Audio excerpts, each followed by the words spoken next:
सुप्रभात बच्चों, क्लास 3 के बच्चों। आज मैं पढ़ाऊंगी हिंदी में चैप्टर 5। देखिए पुस्तक हिंदी मधु चैप्टर 5 अक्ल का पुरस्कार। देखिए अक्ल का पुरस्कार पढ़ाऊंगी। बहुत इंटरेस्टिंग स्टोरी है, बहुत रुचिकर कहानी है। प्राचीन समय में मिस्र में दास रखे जाते थे। दास मीन्स नौकर होता है। देखिए कुछ शब्दार्थ यहाँ मैं लिखाई हूँ। प्राचीन मीन्स पुराना, दास मीन्स नौकर, संपत्ति मीन्स जायदाद, प्रसन्न मीन्स खुश, स्वतंत्र मीन्स आजाद, भयभीत मीन्स डरा हुआ, दंड मीन्स सजा, सामग्री मीन्स सामान, प्रतिदिन, हर दिन, पुरस्कार, इनाम। आप लोग शब्दार्थ को याद कर लीजिएगा, किताब में भी ये शब्दार्थ दिया हुआ है। प्राचीन समय मिस्र में दास रखे जाते थे। दास मीन्स नौकर रखे जाते थे। उनका कोई घर परिवार नहीं होता था। वे गाय, बैल, घोड़े और ऊंट की तरह मालिक की संपत्ति होते थे। प्राचीन समय मिस्र एक जगह है, वहाँ दास नौकर रखे जाते थे। उनके साथ वही व्यवहार किया जाता था जो पालतू पशु लोग रखते हैं, गाय, बैल, भैंस इत्यादि, घोड़े, ऊंट। उसी तरह नौकरों के साथ भी व्यवहार किया जाता था। उन्हें बाजार में आलू प्याज की तरह खरीदा और बेचा जाता था।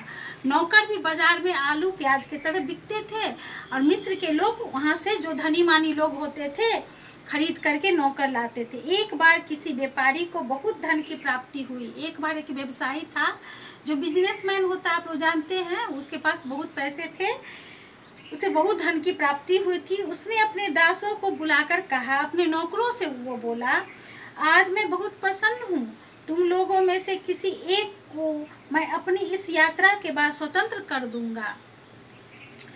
वो अपने सारे नौकरों को बुला के कहा कि मैं तुम लोग के साथ एक यात्रा पर चल रहा हूँ और जो यात्रा पर मेरे साथ चलेगा और मैं उस पर प्रसन्न होऊंगा तो उसको मैं यहाँ मुक्त आज़ाद कर दूंगा। परंतु मैं पहले तुम्हारी योग्यता की परीक्षा लूंगा।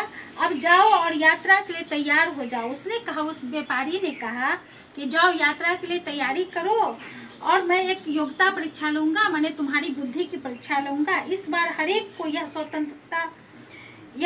स्वतंत्रता है कि वो अपनी पसंद के सामान उठा सकता है। उसे एक शर्त रखी कि मेरे साथ यात्रा पर जो जाएगा और मैं उस पर प्रसन्न होऊंगा तो उसको आज़ाद कर दूंगा अपने मजदूरी से और अपने दासत्व से, नौकर जो बना हुआ उससे।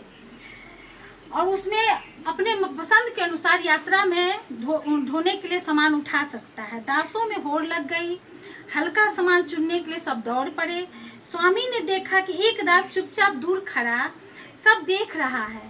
व्यापारी ने देखा कि सब नौकर दौड़ रहे हैं हल्का सामान चुनने के लिए, यात्रा पर जाने के लिए, और एक दास जो था वो कोने में खड़ा चुपचाप खड़ा था। उसने धीरे से कहा, नहीं स्वामी, सबके लेने के बाद जो बचेगा मैं वही उठा लूंगा। उसने स्वामी से कहा कि स्वामी सबको लेने दीजिए हल्का सामान, जो बाद में जो बचेगा वो भारी हो या हल्का हो मैं उठा लूंगा। कारवां चल पड़ा। अब वो लोग आगे बढ़ने लगे। आगे ऊंट पर स्वामी, उसके पीछे घोड़े पर कुछ अन्य कर्मचारी और सबसे पीछे दासों का काफिला सिर पर भारी बोझ उठाकर धीरे धीरे चल रहा था। स्वामी ने देखा सबसे पीछे भोजन सामग्री का सबसे भारी बोझ उठाए वही दास चल रहा था जो चुपचाप खड़ा वो सबके जाने की प्रतीक्षा कर रहा था। जो बोझ उठाने के लिए नहीं दौड़ा, हल्का बोझ चुनने के लिए नहीं दौड़ा, वो सबसे भारी बोझ उठाया जिसमें खाने का सामान था, सामग्री था, वही उठाए वो चल रहा था। यात्रा के अंतिम दिन वही गुलाम खाली हाथ हंसता हुआ सबसे आगे चल रहा था। यात्रा में क्या हुआ कि सभी व्यापारी और जितने भी नौकर थे, दास थे, वो थोड़ा थोड़ा भोजन करते गए तो उसका सामान पोटली हल्का होता चला गया। रोज थोड़ा थोड़ा भोजन करते थे, तीनों टाइम खाते थे, तीनों समय रहते थे, पीते थे, खाते थे, और उससे सामान घटने लगा तो उसका बोरी जो पोटली था वो हल्का होने लगा। स्वामी अब कुछ दिनों के बाद पोटली खाली हो गया। वो हंसता हुआ आगे दौड़ता हुआ चलने लगा। स्वामी ने उसे बुलाया और पूछा, तुम्हारी बोझ कहाँ है? तभी दास भयभीत हो उठे। अब तो इससे बहुत कठोर दंड मिलेगा। परंतु वह दास निडर होकर बोला, स्वामी मेरे सिर पर का बोझ अब सभी के पेट में, शरीर में है। वह निडर होकर बोला। वह दास की मालिक, स्वामी मेरा जो सामग्री था, भोजन सामग्री, अब वो सब पेट में, सबके पेट में चला गया, सबके शरीर में चला गया। उसकी बात सुनकर सब और भी डर गए। स्वामी ने सिर हिलाया और कहा, शहर पहुंचने के बाद बताना कि तुम्हारा बोझ कहाँ कैसे चला गया। शहर में पहुंचकर स्वामी ने पुनः सबको बुलाया और उस दास से पूछा, अब बताओ। दास ने कहा, स्वामी, सबने चुन चुन कर हल्का बोझ उठाना चाहा। मैं जानता था कि सबसे भारी बोझ भोजन सामग्री का है, जो कोई नहीं उठाएगा, परंतु यह किसी ने नहीं सोचा। भोजन वाला भार प्रतिदिन कम होता जाएगा, क्योंकि जितना भोजन सब लोग कर लेंगे उतना ही भार घटेगा। इस तरह यात्रा के अंतिम दिन मेरे पास बिल्कुल बोझ नहीं रहा। वह भोजन पेट में गया और शरीर में मिलकर ताकत बना दिया। इसीलिए मैंने यह बात कही थी कि स्वामी ने कहा, मैं इसी योग्यता की परीक्षा लेना चाहता था।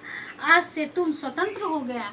और स्वामी ने उस दास की योग्यता की बुद्धि के परीक्षण में उसके परीक्षण को सफलपूर्वक स्वीकार किया और उसको स्वतंत्र कर दिया।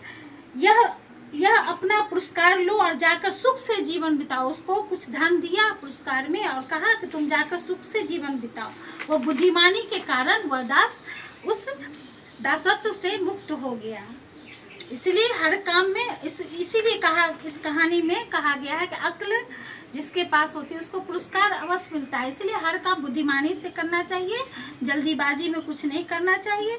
आप लोग अच्छे से इस कहानी को फिर से पढ़िएगा और शब्दार्थ को याद कीजिएगा। और इसका क्वेश्चन आंसर चला ही गया है और आप लोग लिख ही लिए होंगे, आशा है। Thank you.